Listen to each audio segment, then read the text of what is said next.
এই যে এটা আমার ভাই, আমার ভাই ছিল 27 নং ওয়ার্ডের যুবদলের সভাপতি, আমি ছিলাম সাংগঠনিক। তারপরে থানা ছিলাম সহসভাপতি যুবদলের,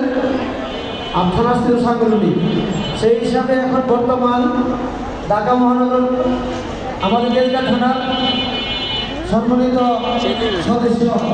বিএনপি এই ভূগোলের জন্য সবাই আমরা সেই মহিলা আমাদের বসবাস এর সাথে আমাদের ছোট ভাইয়ের কাছ থেকে আপনাদেরকে নাম প্রকাশ করবো কিছু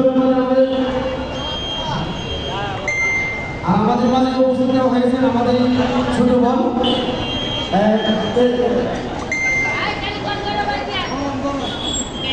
আমাদের কেন্দ্র থানার মহিলা নেত্রী, আমাদের জাতীয়তাবাদী